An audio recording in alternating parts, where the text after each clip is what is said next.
Okay, I'm gonna switch to YouTube to make sure this is taking place.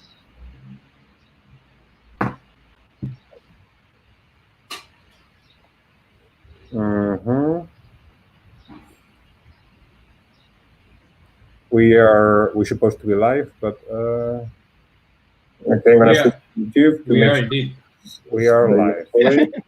Beautiful. It has a slight delay.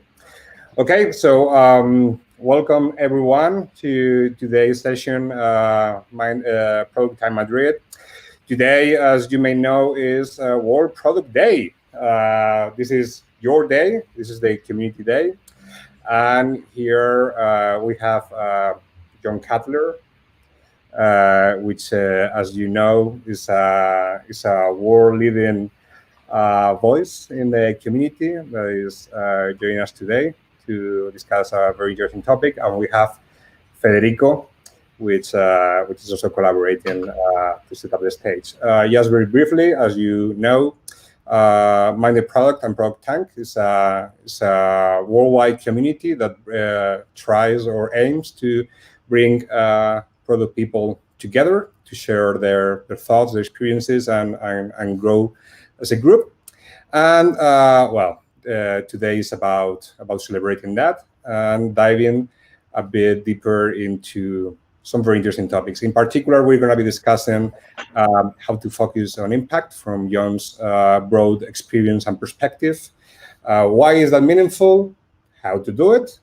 And what are some of the many pitfalls and challenges that we may encounter along the road? So without further ado, John, thank you very much for being here. I cannot express it enough. I will just leave the stage up to you. Great. Thank you all. This is wonderful to be able to do this. Let's go to here. I want to double check that you can hear me. Can you hear me okay? We can hear you. Great. Okay, awesome.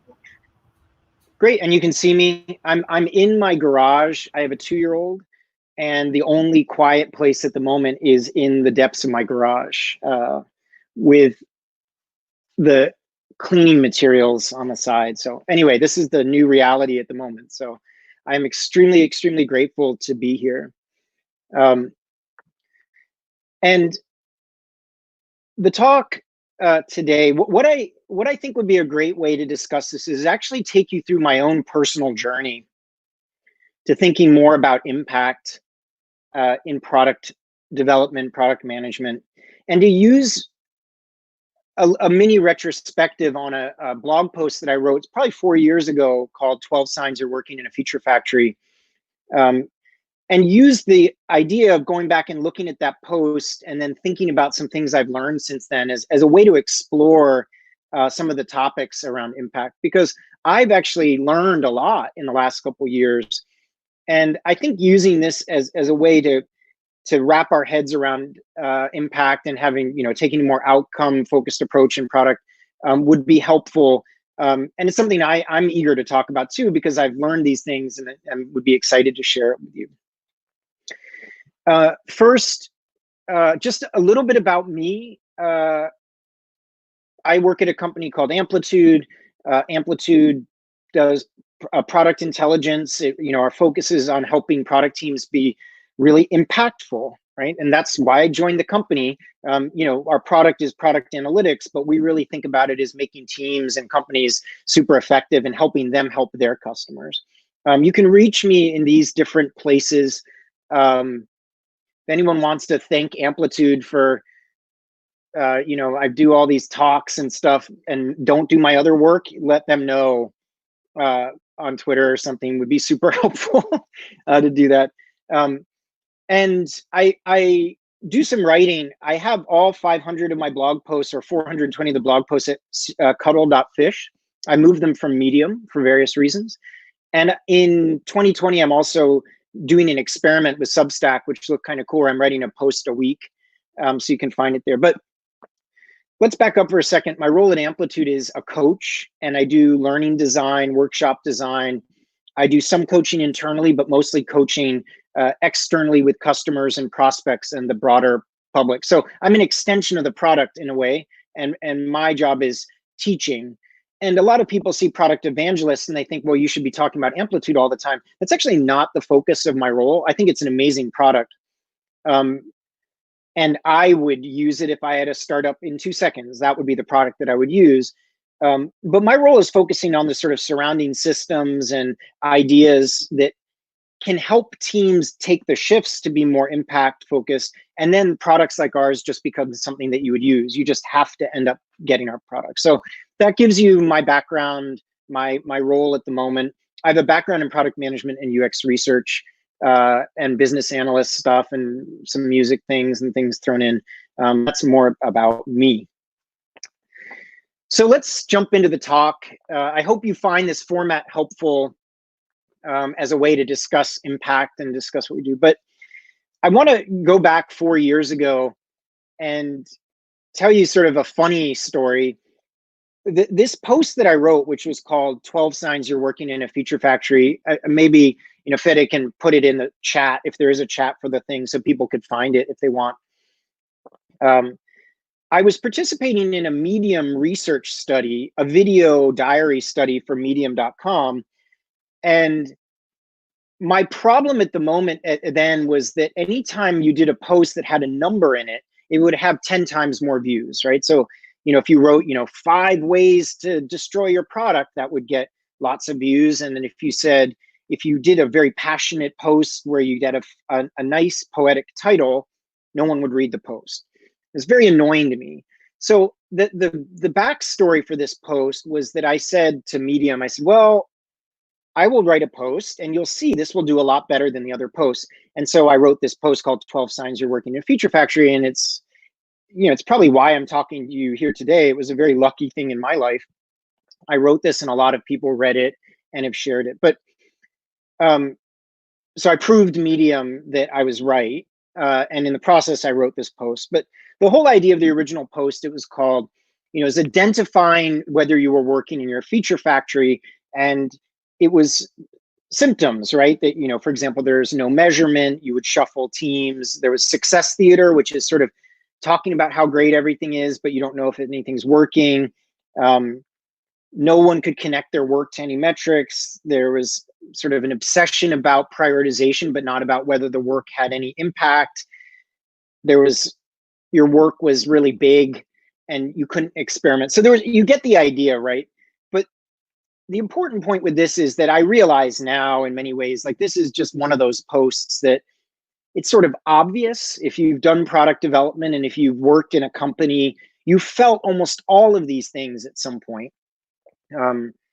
And I just happened to kind of put that angst. So in, English, at least, angst would mean sort of a level of anxiety about, and existential angst is even, angst about your existence, which we all have a lot lately with the pandemic. But this is not existential angst. It's just angst about your work. And I exposed these things and wrote this particular post.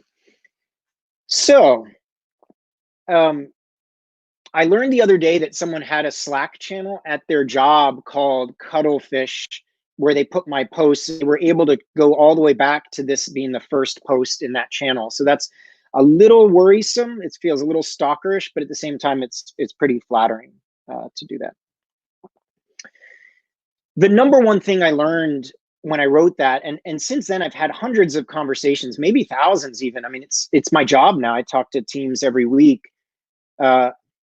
Is just how much people care about their work having impact. And there's this, Daniel Pink has this idea of, autonomy, mastery, and purpose. And the purpose in our work, knowing that we're not just writing code or designing interfaces or, talking to customers for kicks, that our work really is making a difference out there, is something that I think all of us have. And sometimes people say, well, no, the developers on my team, they don't care about that stuff. They just want to write code all day. And I don't really buy it, because when I talk to the developers, they really do love code, but at the same time, they really are aware and observing whether this has anything, has any impact. And in fact, even they just say that, you know, they'll leave a company after a couple of years if they don't think that their work is really being meaningful. So the idea is that we can fake it for some amount of time, but we really, on a deep human level, care about the impact of our work. It's an extremely important thing with what we do. So that was one of, in doing this retrospective, that was the one common thread. You know, this post was one of those kind of annoying posts that poked a lot of boxes, but what it exposed back to me was just how much people care about their work and their work making a difference. So what I'm going to do for this remaining part of the talk is I've identified 6 sort of key learnings that relate to this idea of being more impact focused. And I'm going to share them with you. And at the end of each section, I'm going to try to give you something specific that you can do at your company to try to work through this particular challenge or try to capitalize on this particular opportunity. The first thing that you see very, very quickly is that many companies are highly successful about not caring about impact and just building and shipping and building and shipping and building and shipping and building and shipping. And that is a reality that I've come to accept and face in my work. You know, I write this post, you know, who doesn't want to have impact in their work? You know, who doesn't want to do that? But especially a lot of startups, you know, early on, they're discovering sort of getting some fit for their product. And then there's a period of rapidly shipping things, a very like strong output focus for what they're doing. And the reality is at a certain point that stops working, right? The product becomes too complex. The customers have expanded in their personas. And that just ship it, just get the stuff out the door stops working. You know, in this drawing, we see this number one person, you know, the founder of the company, the CEO of the company. And this happens at big companies too, when you have a new product. They're at the top of the podium. They've been successful. And now they have to rethink how they're thinking about product. So that's been a key realization for me, is that it's all good to talk about the feature factory, but what you're really talking about is changing something that actually benefited a company for a period of time, but has stopped working. And so what I would, you know, talk about here is this, you know, if I were to ask 100 people in product, you know, is running a feature factory good or bad? You'd actually have a good number of people that would say, well, it's not bad. I mean, if they're usable features, customers want features. Who doesn't want to ship lots of features? Customers buy features. This sounds great. And on the opposite, you have the people who understand what's happening, that like the product is getting too complex. The companies losing its particular focus. You're not sure, you know, out of those 10 features, did anything actually work? You're not building that muscle to understand if anything works. So kind of going to key learnings in this retrospective, one is that, you know, it's all good to talk about the feature factory, but now when I do facilitation, I really have to respect and acknowledge the fact that the company might have actually succeeded and gotten to the point where they are because they put their head down and shipped a lot of features. And so this is not just a logical argument. This is not just a thing like, of course you need to work in this other way. It's actually an argument that has to do with people's passions and vision for the product and really trying to unlearn what happened. I've noticed this a lot in Europe, United States, and other places, is that the structures that help the company become a well-oiled feature factory, shipping features, getting things out there, actually need to be sort of, to use Barry O'Reilly's term, unlearned, right? Those particular things that got you to that point will not get you to the next point of being more impact focused. This was a huge learning over these particular years, where you're not talking about a rational argument. You're talking about layers of structure and incentives and financial incentives and personal incentives and everything in the particular company. And you're talking about having to shift that type of thinking, which is, is very challenging, right? This is not a rational type discussion. The original post listed these things, like you could go to the doctor. Do I work at a feature factory? Yes, the doctor could tell you how to fix it and you could fix it. It really is a lot harder than that. One of the great ways to look at this too is that most of the people in your company have never seen a high functioning product team ever in their career. You know, they're at the company now, so they're looking at your teams. But I did a poll recently on Twitter about how many CEOs have actually observed a usability testing session. And a very, very small percentage of them said yes. This is one of the basics. You know, the idea that you can watch someone use your product and realize how unusable it is potentially, or how all these features are making it difficult to use your product, is something that few executives have actually done. They might be in sales settings with demos or other things, but they're not observing this particular thing. It seems like magic, right? This is, you know, in English, it's like heresy or heretical, which is almost the way that these teams are working just doesn't seem like it should work. I'll give you another example. There's a company here in Santa Barbara where I live, where a VP of engineering walked into a room of a lot of executives who were planning to work for 3 quarters, so 9 months on an effort. And the engineering director said, we're going to make money in 3 days and we're going to learn. And everyone looked at that person like they had 6 eyes. No one had ever seen anything like that work. How could you make money in 3 days? How could developers and UX and product work so closely together that you could ship something in 3 days and start learning so quickly?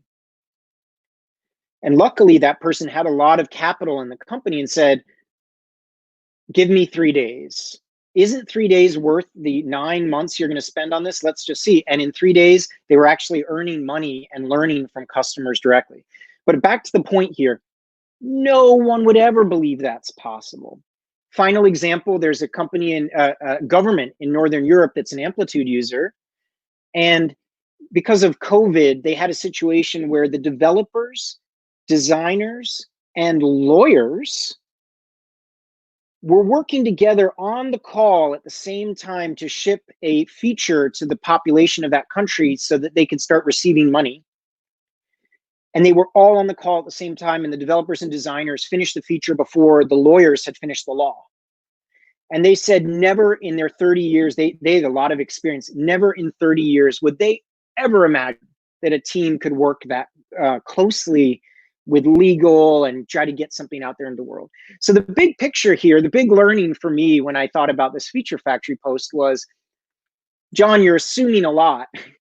A lot of people have never seen any of this work, and it really is a show don't tell particular situation. So the first lesson from this in about being more impact focused is that no one will believe you.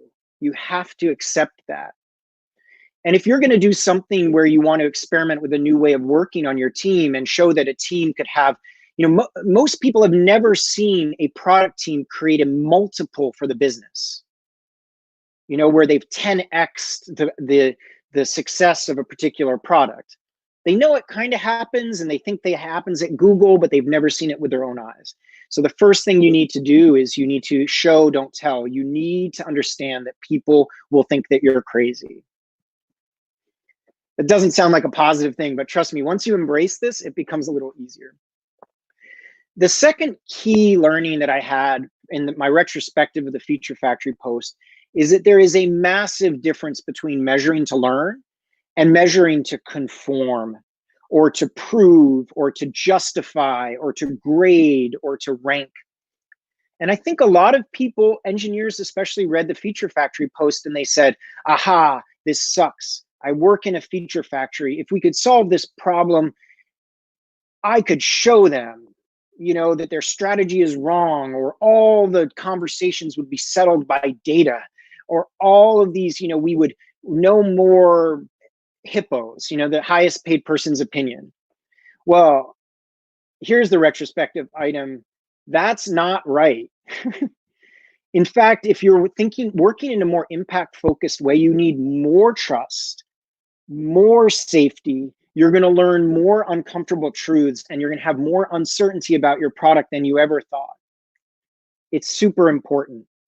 So this distinction between goal setting and proving and justifying and ranking and, you know, various things, the distinction between that and measuring to improve is a critical distinction.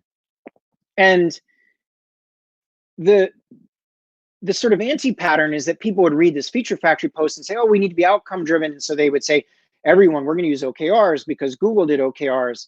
And all OKRs become is the same management by objective sort of goal setting cascade that existed before.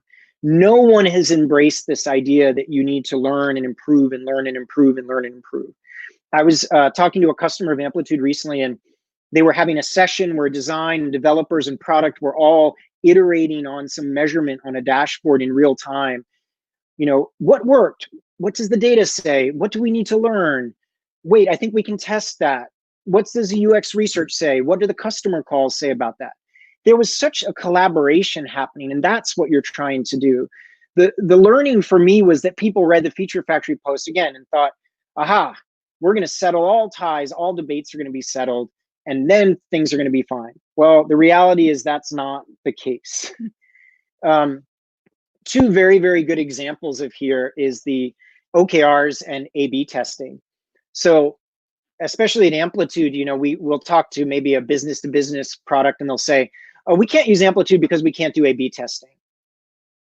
Oh, well, what do you mean? Well, we need A/B testing because we need to have statistical significance and we need to be able to prove with a p-value of this or whatever that this is the right option.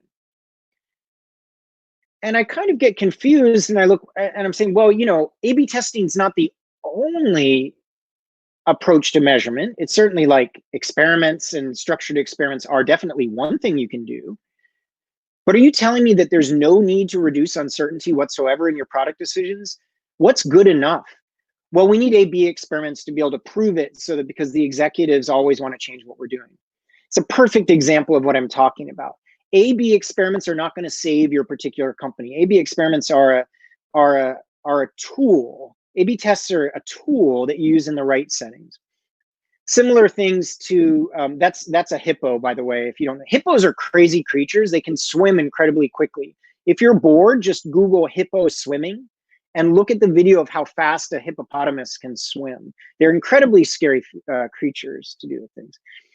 OKRs are another example where, you know, again, goal setting is not the same as measuring to learn these things. Goal setting is helpful. I'm not denying that, but it's not the cure-all to become more impact-driven in your work. So the action item here is you need to encourage this idea of a structured learning review or sort of a show and tell or other type of thing in your environment, because you need to shift the focus away from measuring to control or measuring to conform or measuring to grade. You need to shift the focus from that, which we normally think about measurement and metrics. You need to shift the focus from that to measuring to learn.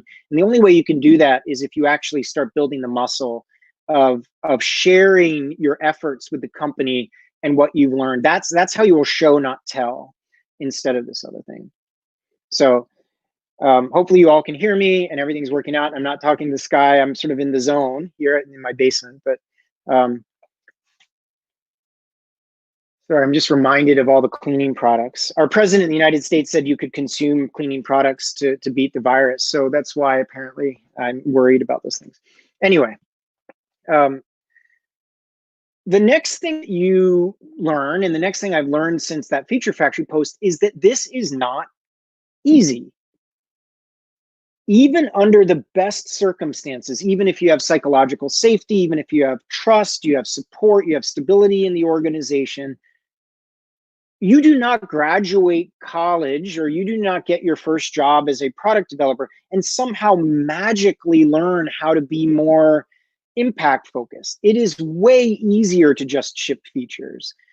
And this is important to bring up because you know, I noticed this in a lot of companies that they have some consultancy come in. The consultancy says, we're going to do OKRs. Someone says, okay, everyone come up with your objectives and your results. Everyone team, they hire, you know, hundreds of product owners, and they wave the magic wand and they expect, and we're going to be more outcome focused. And they're leaving the teams completely without the support they need to learn how to do this. And the only way to learn how to do this is practicing together. That's the important thing.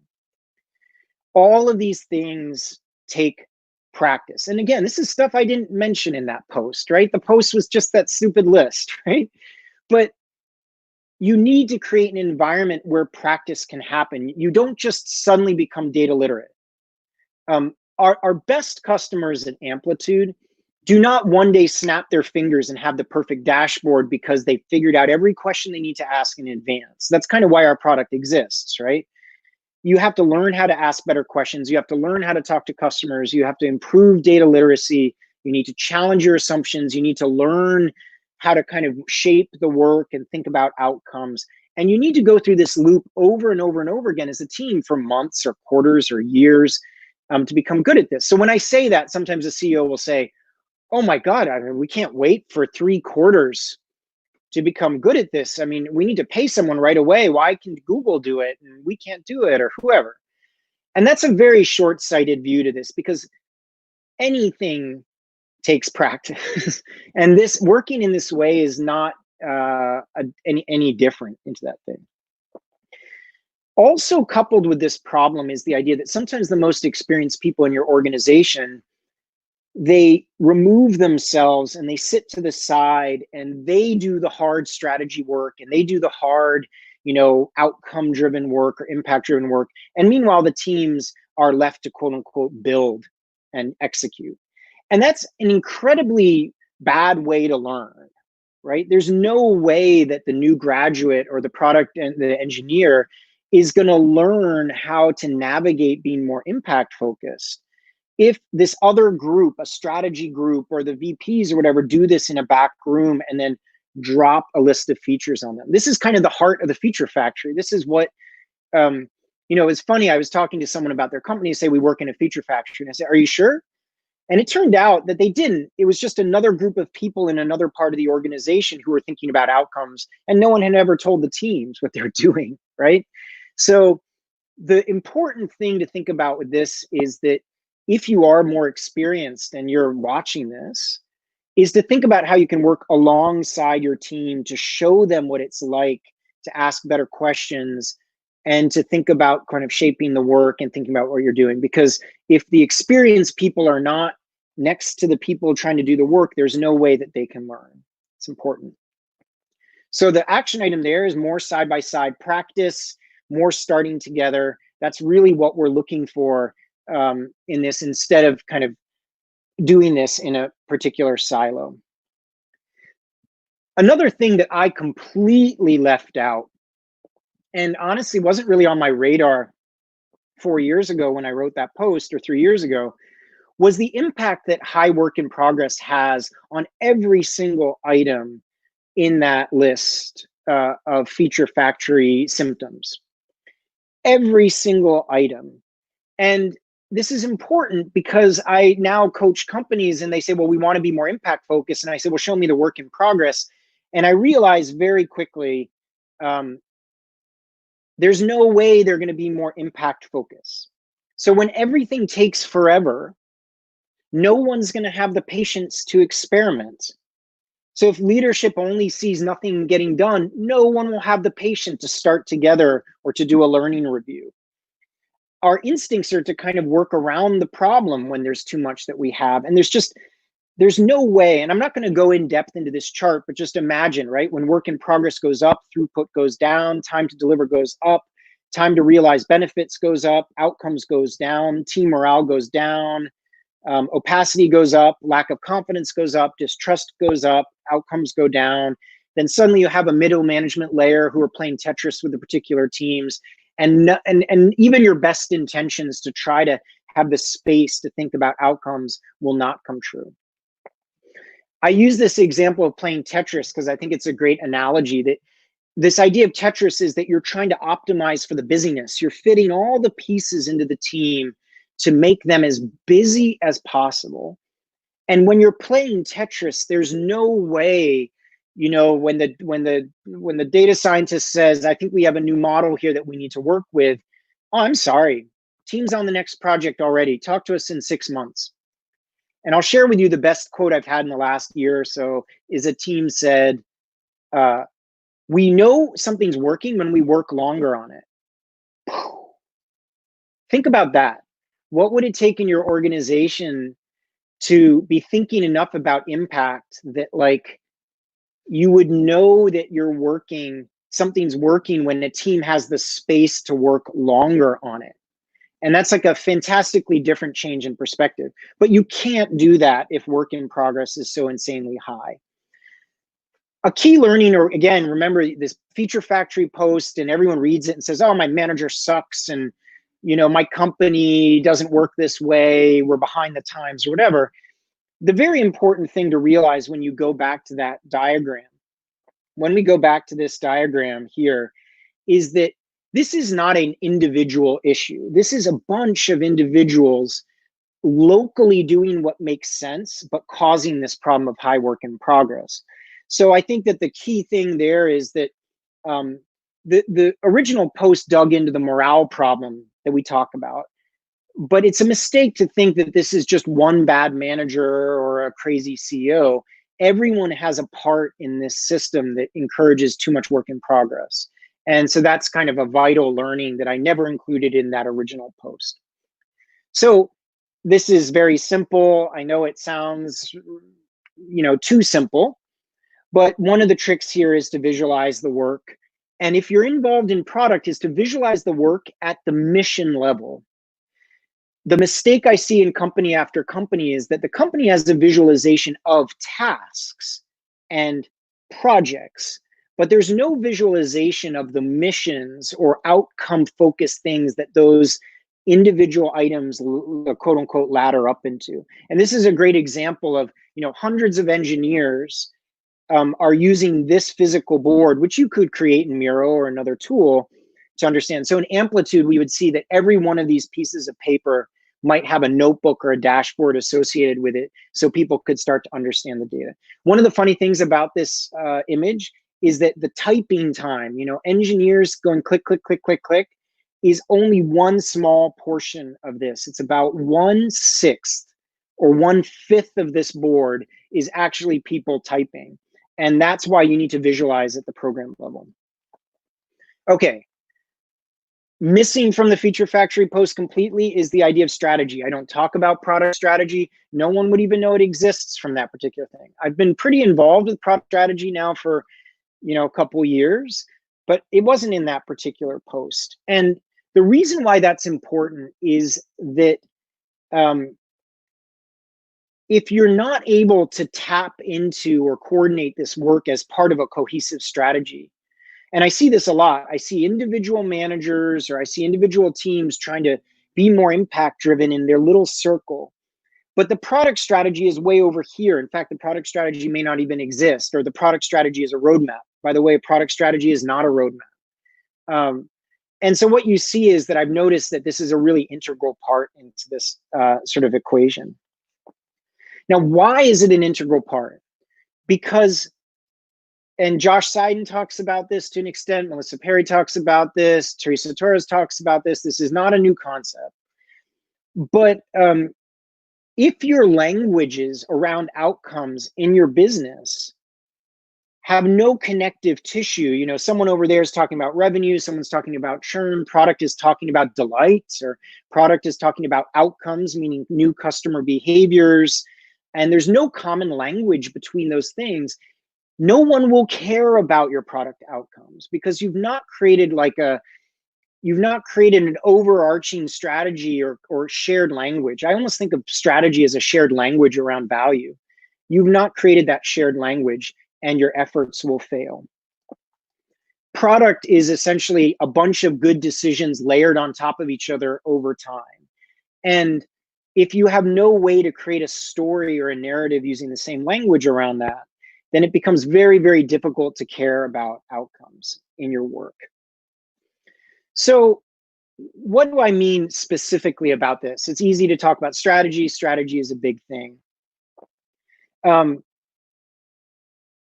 What I mean is very, very tactically is that if your bets, if your work aligns around behaviors or lines around outcomes, that a product manager is not able to go from those outcomes into what matters for the rest of the business and describe it in form of a product strategy, then you're very, very likely to just be going around in circles, and it's a big deal. So the action item here, I do a lot of these North Star framework workshops, and that's one way, but there's many other ways to do that.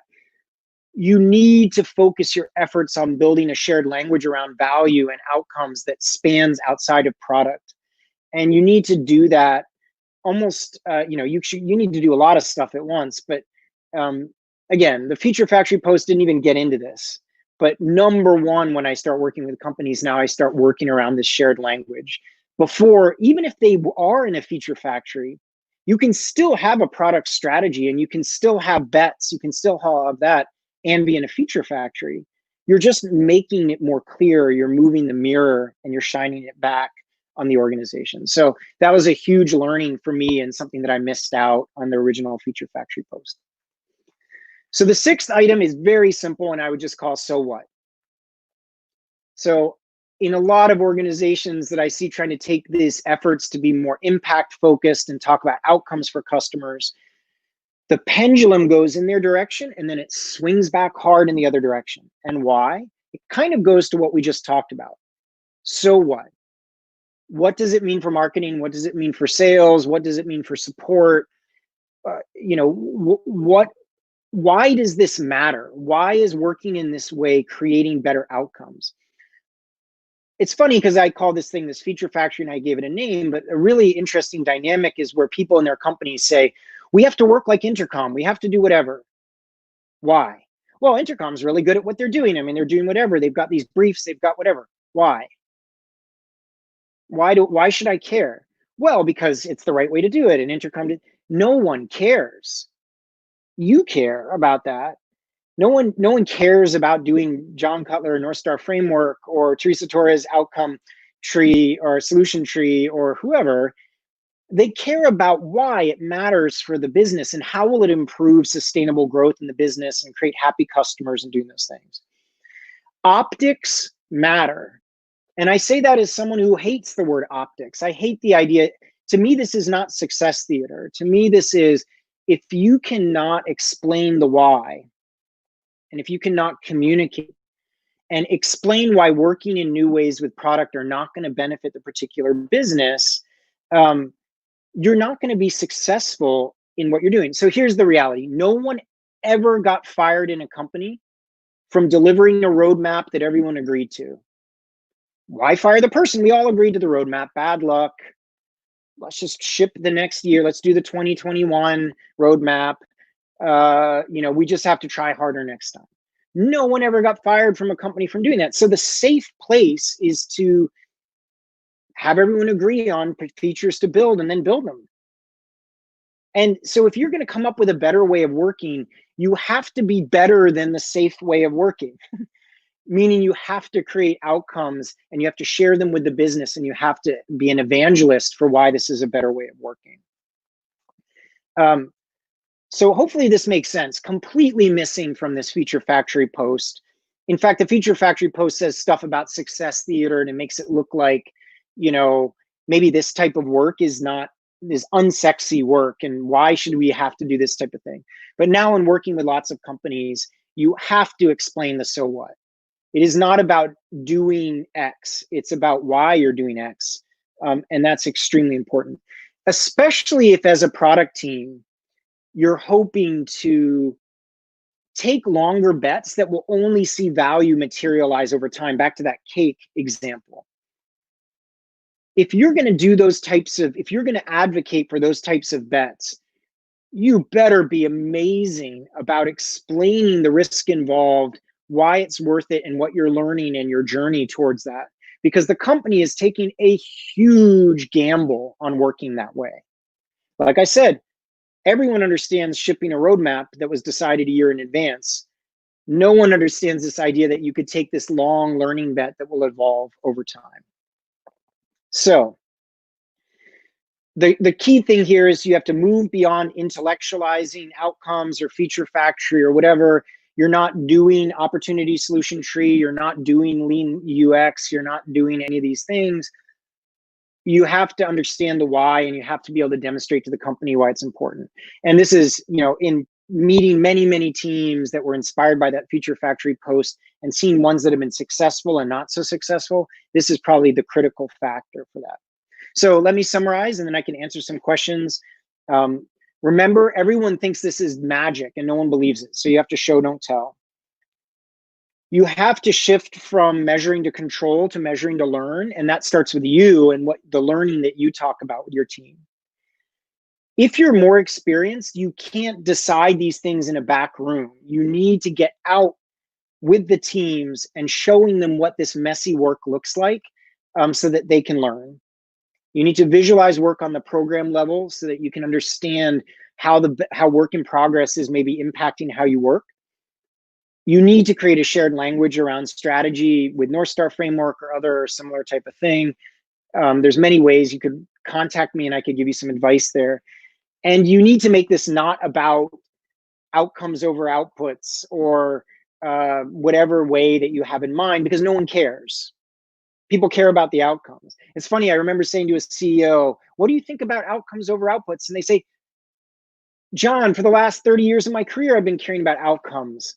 You just haven't explained to me why focusing on outputs doesn't lead to outcomes. I've cared about outcomes for 30 years. You're not doing you do a better job at explaining this. And that was a big, aha moment for me to do that. So I'm happy to jump into any questions. I would first say that I'm actually working on a book that I'm going to release on September 1st. And I need your help to put pressure on me to write it, because it's getting real now and scary. And so if you want to pre-order the book, it will be a digital version, so I can send it anywhere in the world, at least initially. You could go to John's book and try to order it. And it's a sliding scale. You can pay whatever is good for you at this particular moment. And if you can't do it, that's fine too. These are very hard times as well. So I'd be happy to do some Q&A if there's any questions. Man, I hope you guys are there. Hi, John. That was nice. As always, listening to you, just mind-blowing, a lot of food for thought. We do have a couple of... Well, it's the inception problem. That's so funny. It's like, it's going down the hall of mirrors. Yeah, that's awesome. All right. Yeah, let's do this one. Let's not do that. Back to you once you start talking. Yeah. So yeah, we have a couple of questions from the viewers, but the first one I would like to ask is also a pretty common one. What are the first? You've talked about the series of things that teams can do. What would be the first step that anyone can take in that direction? Yeah, it's interesting, and it really I hate the "it depends" answer, but what I tend to find is I first go into a company and I talk about how coherent the strategy is. And if it's incoherent, I know it will take me a couple months to try to understand what it is. So I have to start that, but I think Fede and I were talking one time about this challenge. Like you're not going to unravel the strategy in one day. You're not going to do one activity. So you have to start in motion. It's kind of like a sandwich effect, right? Like you have to start that process, but meanwhile, you can do things right away. So things you can do right away are, product manager, can we make a one-pager that describes this bet? Like what I know that you're shipping X feature, fine. But we're still doing that for a reason. We still expect some kind of outcome to happen, right? And so you can do these exercises right away to try to get the team thinking in this thing. The other thing you can do is the visualize the work. Immediately is a big moment where everyone's head explodes. And that actually helps you locate the team that might be in a position to have enough air. I would say it's like air to breathe. When you have too much work in progress, it's like you can't even breathe. And so then you can help locate the teams that have air. And that's where you want to plant the seeds, right? Like that's where you can get the process working. Meanwhile, you're working on the strategy thing, and then in a couple months you're going to try to sort of fuse those worlds together so that you connect the language that they're doing. And it's not an easy process, but there are things you can do tomorrow. Another thing you could do tomorrow is take something that you shipped 2 months ago and just invite everyone to the Zoom meeting where you talk about what you thought would happen and what does the data say and what you learn and what do you learn from your customers. No one will stop you. They might be confused. Oh my God, my calendar is so full. What's this crazy meeting? We have to plan for the next 35 projects to plan for Q3 planning, or whatever they're doing. But like, no one will say, no, don't do that meeting. So you could do that tomorrow if you wanted to in your particular company.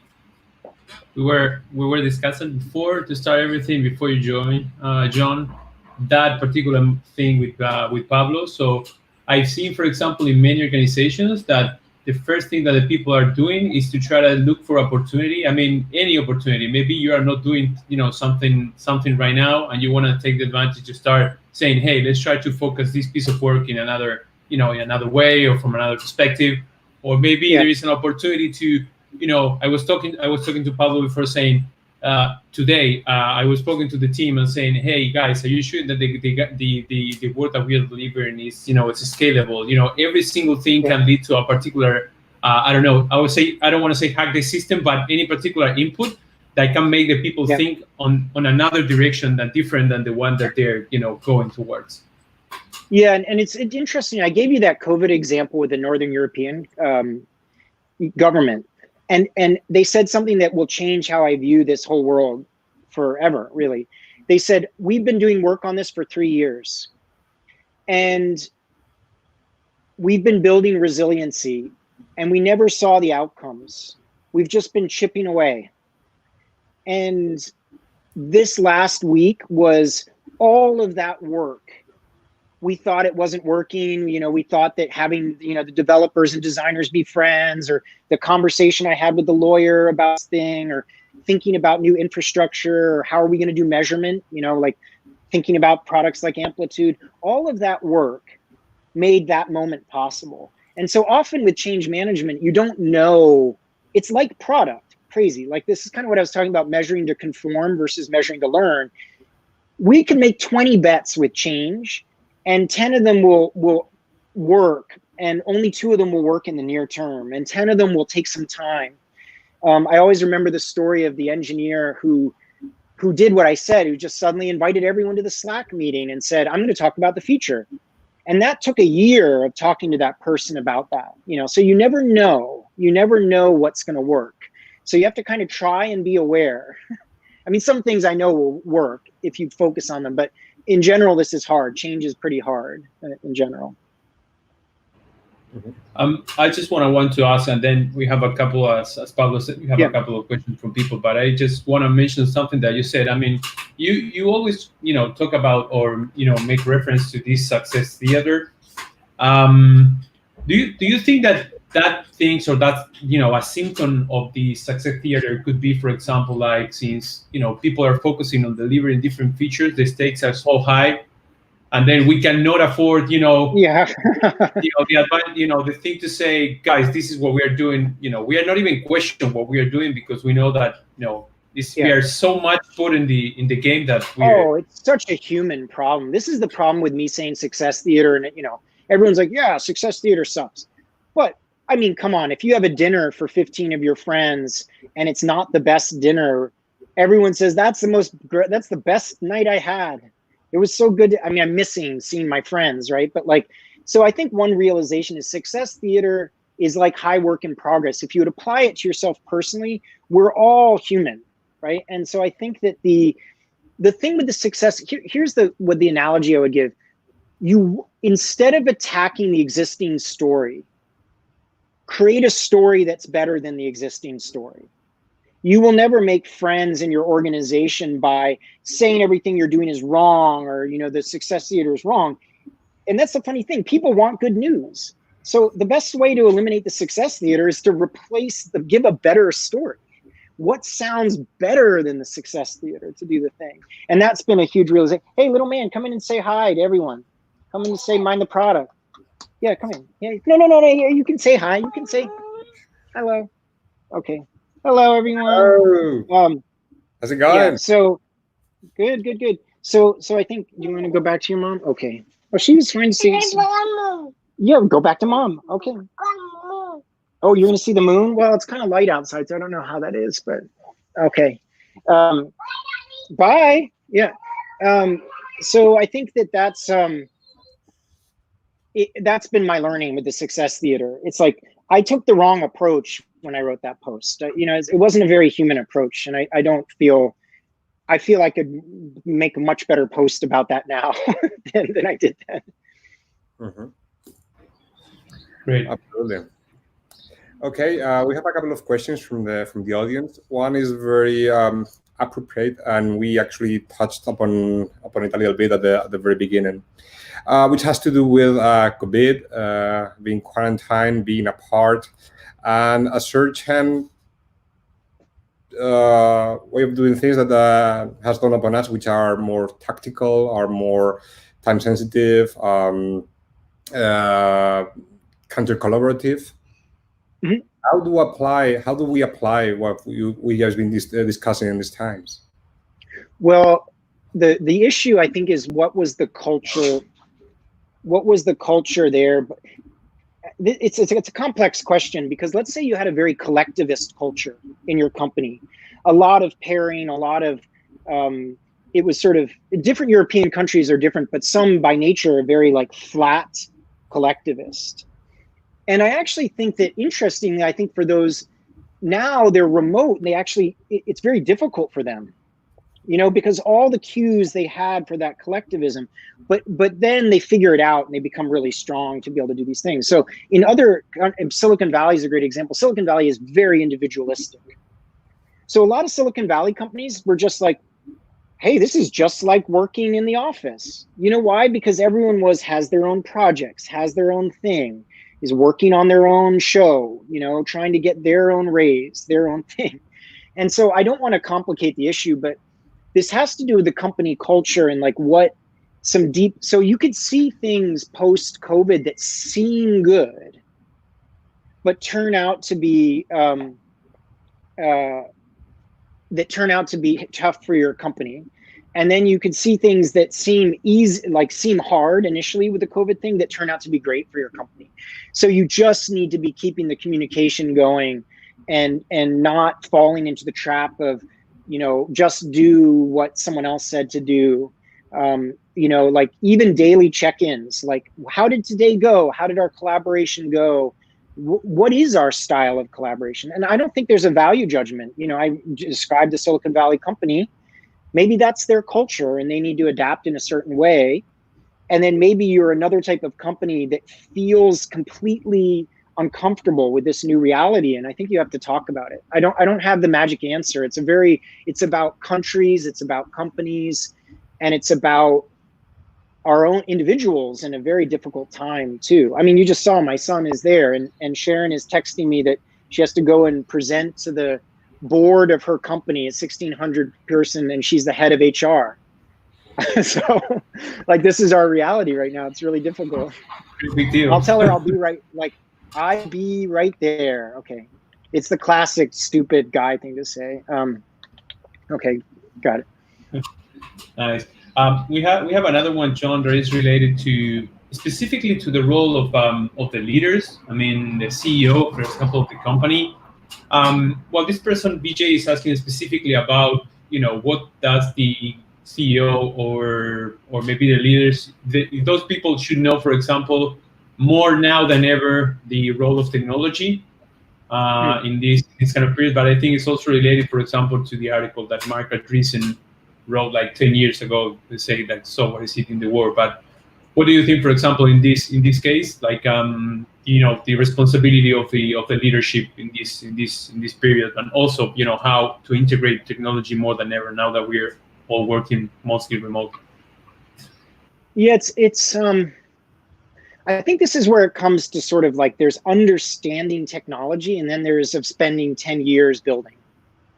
And it's very, I mean, I think Pablo has a background in data science or whatever. And it's one thing to like intellectually understand, oh, it's great. We'll train these machines and they'll learn and they'll do these things. But you're sitting there with, a trillion rows and you're building a model and you can't productionalize the system. And people are like, but it works. And the other person says, oh, Kafka is going to solve all of it. And, you've got all these people saying these things, like no one, it's hard to relate. And so what I've found in talking to executives is they know the story. Like they're not the CEO of the company because they don't pay attention or understand the theory. What they don't understand, though, in many cases, unless they've done it, are kind of what I talked about, like the idea that, to get predictability, don't focus on predictability as a team, right? Stuff like that. Or we need to expose things to users quickly when we're unsure about X, Y, and Z. Or another thing in talking about internal infrastructure is sort of this idea that like internal platforms have to emerge just like products. You can't just decide one day to have the data pipeline team and they're going to solve all the problems.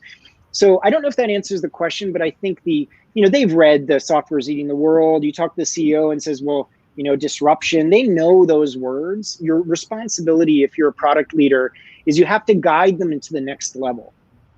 And it's not, again, you have to show, not tell. You can't just send them the intercom. You can't just send them the article about how company X is working one way and say, you see, we could work better, because they don't have the reference to understand at all why that might work that way. I would add finally that I think that one community that's doing an incredibly good job of this is the DevOps community, Gene Kim and other people in that environment. Because I did an event with Gene recently that was like CIOs and CTOs and those people, and the level that those people are working at in terms of this digital transformation thing, like DevOps is in the sort of belly of the whole company, not just software product companies. And so I think that if you want to learn where a community is actually, hold on, I need to tell her to come inside to get the iPad so she can put it in front of the kid, like come in, hold on. I think that if you, those books like Phoenix Project or Unicorn Project and following Gene Kim and that community will give you a lot of tips to help you guide your senior leaders along this journey. And those events as well are extremely good. Great. Now I think that it's time to put the hat of the change agent, I would say. Yeah. So people are asking, because I think that this is a common question.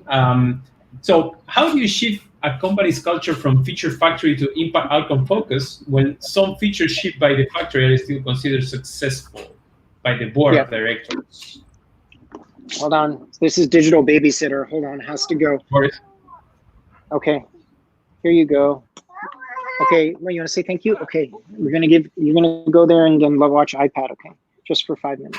Do you need me to help? Okay, you want me to hold him? Yeah, we can just hold him for the rest of it. You just do your thing.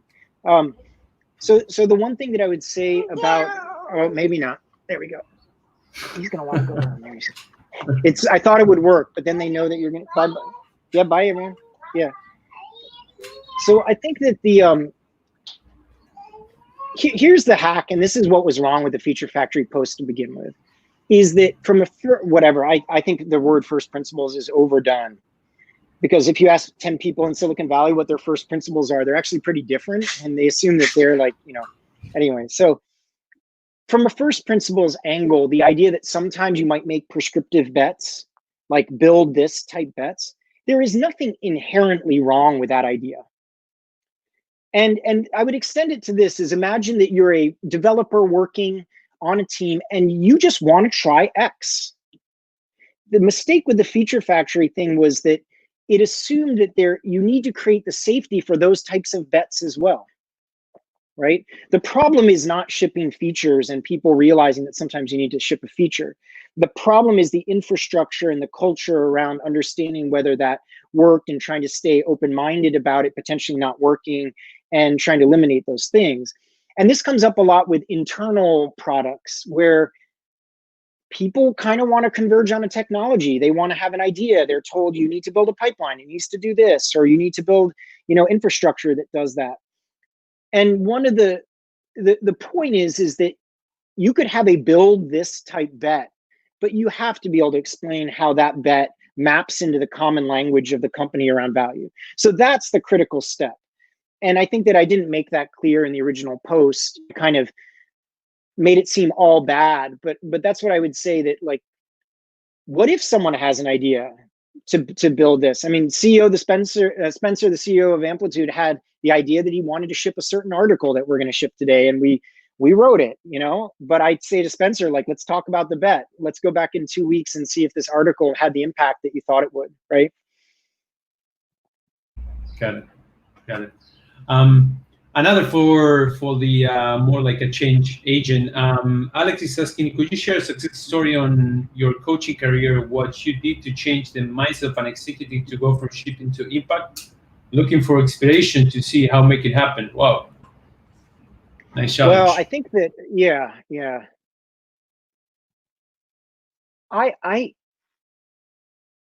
We've sort of talked about some of these themes to do it. Again, it's this loop of having to sort of show something. The changes don't have, it's kind of like this thing in Northern Europe, right? Like, you do all the work, but now this government sees what could happen if the people could pair to do the particular thing. And so the changes that where I've seen executives kind of have that moment is just a lot of small experiments, inviting them to the usability testing, or inviting them to the learning review, or, you know, and Gene Kim's books are really good for that too. Like Phoenix Project and Unicorn Project talk about this tension of needing to see the results. And then that aha moment, you know, when you see the particular thing. I gave you the example of the Santa Barbara company and earning revenue in 3 days. No one in their whole career will ever forget that moment. Now, even when those people go to other companies, or, you know, other CEOs go there, they go to other things, they'll always be like, wow, you know, I worked at this company once. It was crazy. We thought it was going to take 9 months, but it took us 3 days. You know, the funny thing about that is Pablo will be able to relate to this, that they dreamed up this whole scheme where they were going to use machine learning to like automatically approve the applications. And then basically the VP of engineering said, you have 10 people upstairs who can do this in under 60 seconds. We will mechanical Turk it, and I will put them in front of the screens, and we'll just open up the option for 8 hours a day, and we'll put a waiting progress bar, and it will take 60 seconds, and a human being will do it.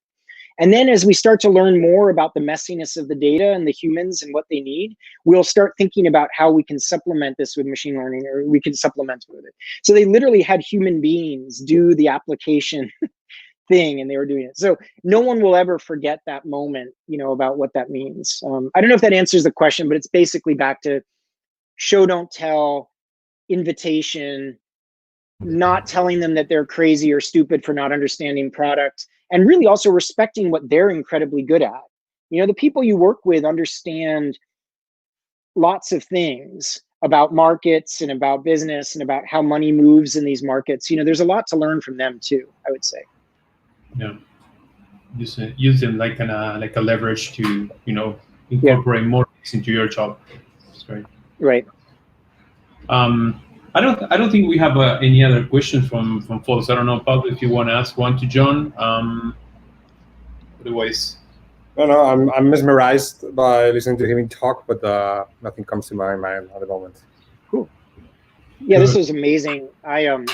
Now I'm on babysitter duty now for the rest of the day for her big meeting, and so we'll see how that goes. But this has been incredible, and you know, I was around this time I was supposed to be in Madrid at a product conference, and I think that's like La Conf has been moved till September, and so I'm going to come then, and like hopefully the situation's improved and we can do that.